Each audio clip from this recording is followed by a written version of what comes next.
तो दोस्तों आज हम पढ़ेंगे तुगलक वंश। तुगलक वंश ये इम्पोर्टेंट है हिस्ट्री के से। ये इसमें आप तुगलक के बारे में पढ़ेंगे। यह बहुत से कम्पिटिटिव एग्जाम के लिए महत्वपूर्ण स्थान रखता है। तो चलिए स्टार्ट करते हैं।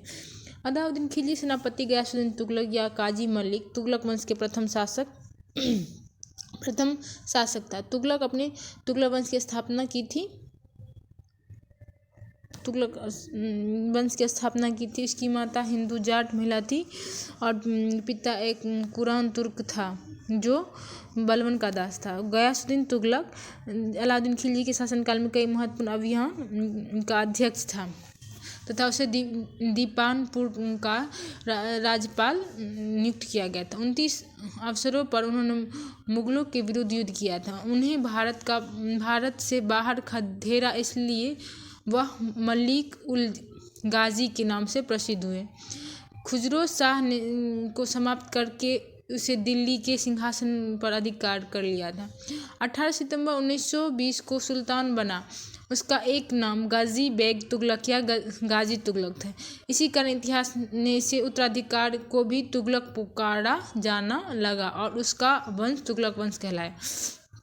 गयासुद्दीन तुगलक के समय लगन किसानों से पहले की तरह पैदावार मतलब 1/5 से लेकर 1/3 की वसूली किया जाने लगा था। आवश्यकता अनुसार अकाल की स्थिति में भूमि कर को माफ़ कर दिया। अकाल जब पड़ी थी तो भूमि कर को माफ़ कर दिया। राजस्व वसूली में सरकारी कर्मचारी को हिस्सा न देकर वह मुक्त जागीर दी गई। गयासुद्दीन तुगलक नस्ल एवं बटाई की प्रथा प्रचलित थी। वो जो खेती में होता है ना बटाई, उसकी प्रथा प्रचलित थी। जलालुद्दीन के समय में कठोर दंड व्यवस्था समाप्त कर दी, परंतु कर न देने वाले को, सरकारी धन की बेईमानी करने वाले और चोरों को कठोर दंड दिए जाते थे। बर्नी के अनुसार, बर्नी एक विद्वान था, बर्नी के अनुसार तुगलक शाह के न्याय से भेड़ियों को इस बात का साहस नहीं होता था कि वह किसी भेड़ी की ओर देखे।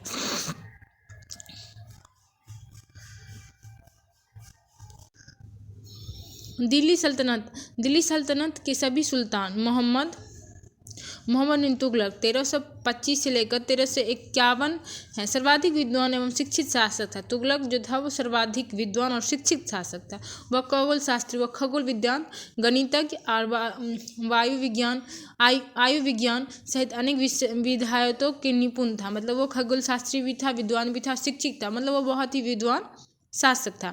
मोहम्मद बिन तुगलक ने कृषि की उन्नति के लिए एक नए विभाग कृषि विभाग के लिए एक नए विभाग की स्थापना की थी। दीवाने अमीर कोही की स्थापना की थी। किसने की थी? ये एक कृषि विभाग था। ये तुगलक ने यह कृषि उन्नति के लिए विभाग की स्थापना की थी। इसे दीवाने अमीर कोही की स्थापना की थी। इस विभाग का प्रमुख कार्य था कृषकों को प्रत्यक्ष सहायता देकर अधिक भूमि कृषि कार्य की अधीन लाना। मतलब इस विभाग में जो था वह कृषकों की प्रत्यक्ष सहायता देकर अधिक भूमि पर कृषि कार्य, मतलब अधिक भूमि पर कृषि कार्य होगी तो अधिक उपजा होगा, इसलिए 60 वर्ग मील की भूमि का एक बड़ा टुकड़ा इस कार्य के लिए चुना जाता था। भूमि पर कृषि सुधार के लिए फसल चक्र अनुरूप हेराफेरी के साथ विभिन्न फसलों की खेती की जाती थी। मोहम्मद तुगलक के उपयोग में से एक महत्वपूर्ण है राजधानी दिल्ली से दौलताबाद। ये तुगलक जो था गयासुद्दीन तुगलक वो अपनी राजधानी दिल्ली से दौलताबाद मतलब देवगिरी ले गया।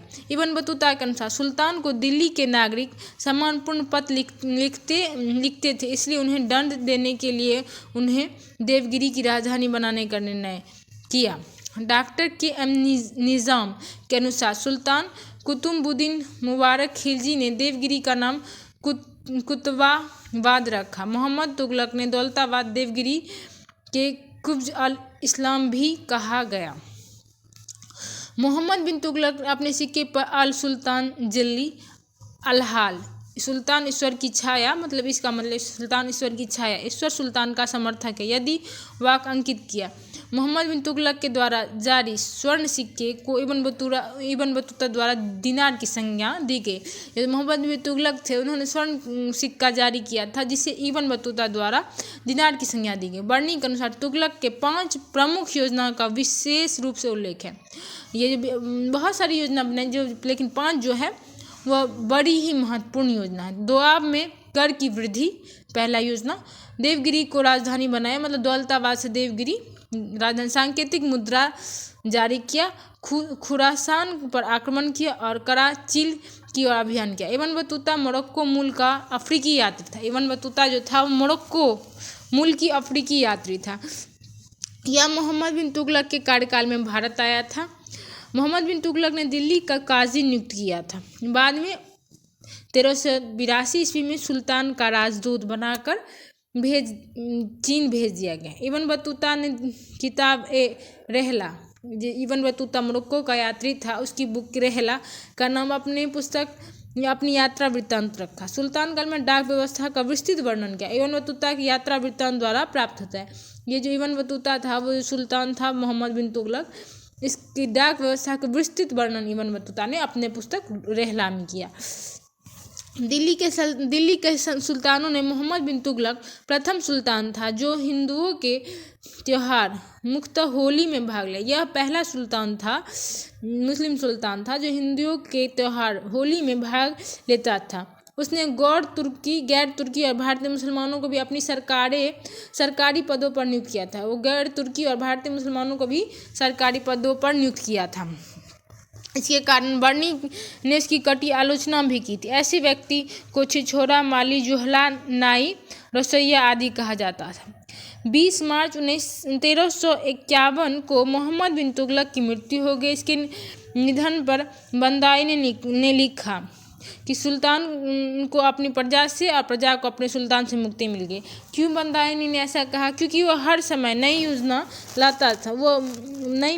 लाता था, इसीलिए बंदायनी ने कहा सुल्तान को अपनी प्रजा और प्रजा को अपने सुल्तान से मुक्ति मिल गई।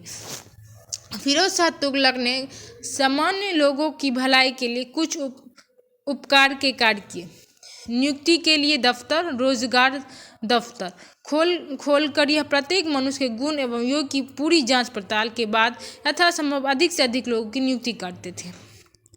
उसने बेकारी की समस्या को हल करने का प्रयास किया। फिरोज शाह तुगलक संतों तथा धार्मिक व्यक्ति को जागीर एवं संपत्ति जो फिरोज शाह तुगलक था वो धार्मिक व्यक्ति संतों को जागीर एवं संपत्ति दान में देता था। उसने एक विभाग दीवाने खैरात स्थापित की थी। जो फिरोज शाह तुगलक था उन्होंने एक विभाग जो है वो दीवाने खैरात स्थापित की थी, जो गरीब मुसलमान, अनाथ स्त्री, विधवा के आर्थिक सहायता देता था। निर्धन सुल्तान लड़कियों के विवाह की व्यवस्था करता था। ये जो फिरोज शाह तुगलक था वो दीवाने खैरात नाम की एक संस्था चलाई थी, जिसमें मुसलमान, अनाथ स्त्री और विधवा और गरीब लड़कियों की विवाह की व्यवस्था करता था। राज्य के खर्च पर हज की व्यवस्था करने वाला यह पहला भारतीय शासक फिरोज शाह तुगलक था। इनने दारुल सफ़ा नामक एक खैराती अस्पताल भी स्थापित किया था। ये जो है वो दारुल सफ़ा नामक एक खैराती अस्पताल की स्थापना की थी और उसे कुशल हकीम रखे। यहाँ जो ये सरकारी अस्पताल अभी हमारे उस टाइम में ये फिरोज शाह तुगलक ने एक खैराती अस्पताल, उसमें एक कुशल हकीम मतलब डॉक्टर की नियुक्ति करता था। फिरोज शाह तुगलक के दासों का बहुत शौक था। ये जो फिरोज शाह तुगलक है उसे दासों का बहुत ही शौक था।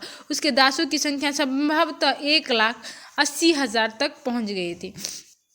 उसे दास का बहुत शौक था, उसकी संख्या में 1,80,000 तक पहुँच गई। इसकी देखभाल के लिए एक पृथक विभाग दीवाने बंदगाह ये जो दास था रखने के लिए, उसके लिए एक विभाग बनाया था, दीवाने बंदगाह का गठन किया था। सुल्तान काल में सर्वप्रथम फिरोज शाह तुगलक ने ही लोक निर्माण विभाग की स्थापना की।